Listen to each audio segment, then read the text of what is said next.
Hey, what's up guys? Bajheera here, bringing you guys another gym video. Now this one's going to be a little bit out of sequence, meaning that I actually did this workout today, and I have some chest workouts and maybe even some leg workouts to catch up on in terms of getting you guys content in chronological order.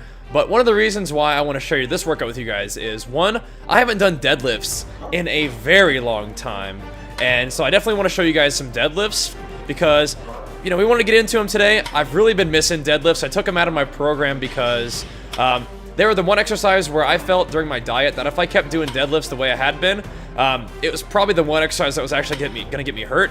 But recently, I've been feeling better, I've been feeling stronger, and the deadlifts have been calling to me. So today, not really on any particular kind of programming, I just decided that I wanted to do some deadlifts. And so that was the first reason, because we want to share some deadlifts. The second reason is because this workout damn near killed me. I have not had a workout this intense in a long time. It wasn't really my longest workout by any means. We did some warm-up sets, and then we started getting the weight up there. 315 is something that I used to pull for reps even a long time ago. And surprisingly, even though I hadn't deadlifted it in a long time, the strength was still pretty much there.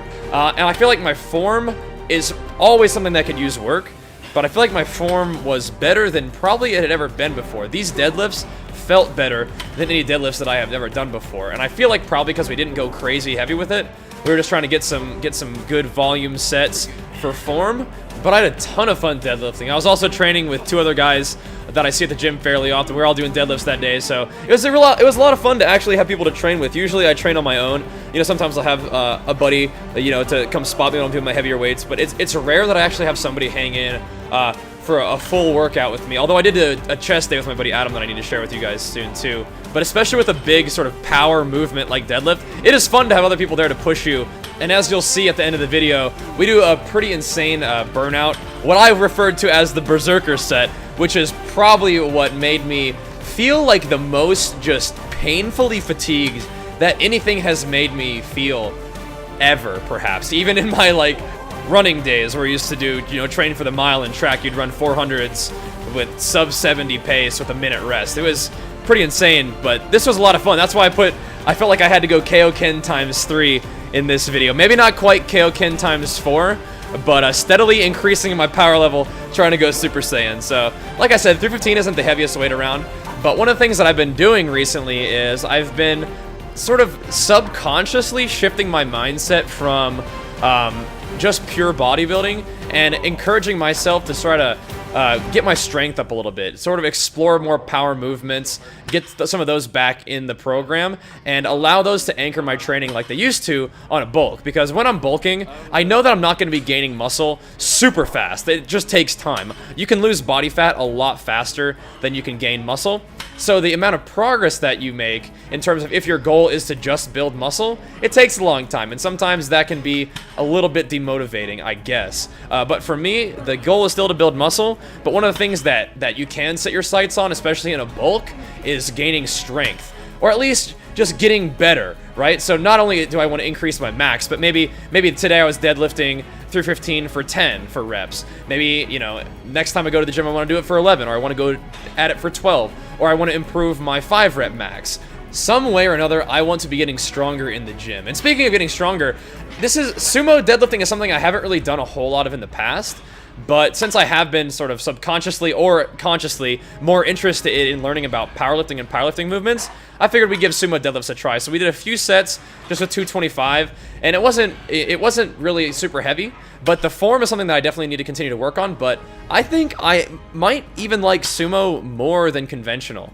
I feel like conventional puts my back in more of a weird position, and sumo allows me to use my leg drive a little bit differently.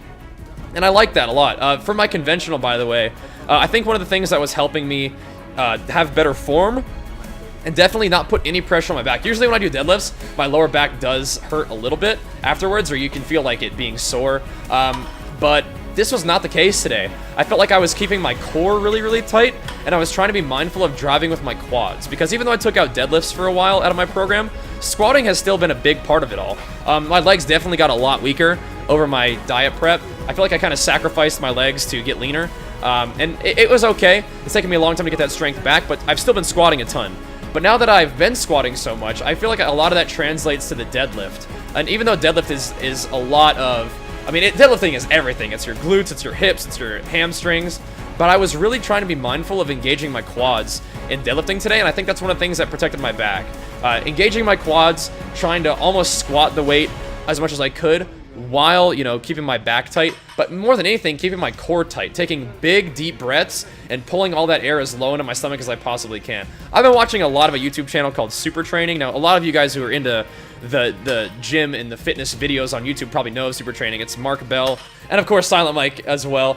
But Mark Bell is a very accomplished powerlifter, and also a really cool guy, and he brings in all these powerlifting experts to do little mini clinics on how to improve your big lifts. And a lot of the guys have similar basics in terms of how to improve, but every lifter is different. And I feel like it's really cool to hear a lot of different perspectives, because there is an extreme wealth of knowledge out there about powerlifting and about lifting in general.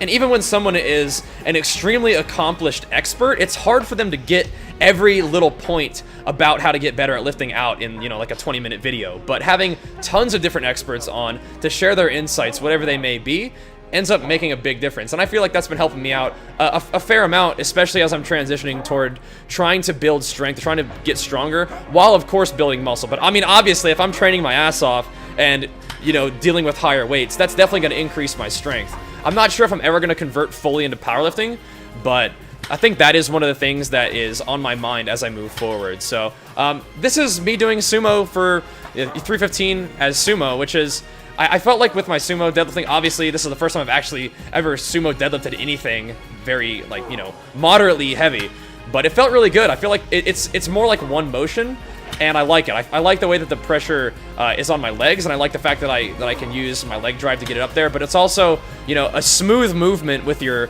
pulling with your back and driving with your legs at the same time, rather than almost like a two-part movement with conventional. So I'm definitely going to continue doing sumo.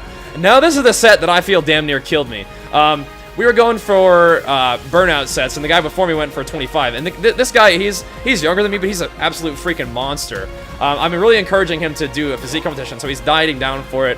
I'm really pumped for him. But he went for 25 on this.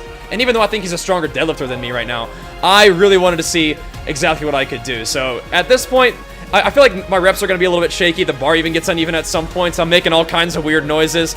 But what I basically did for this is enter into an interesting space where fatigue and pain don't really matter. The only thing that actually ends you stopping lifting is your body just stops working.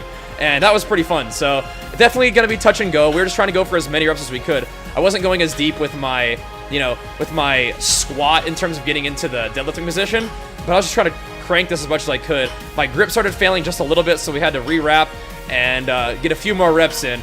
By the way, I definitely encourage people to use just their normal grip strength as much as they can for a while, but if my grip starts to go, I'm not going to have my deadlift workout be hindered by the fact that my grip isn't as strong. So I went for 30 reps there, and it was so funny. The fatigue hit me a little bit, like I was like, ooh, I'm a little bit out of breath.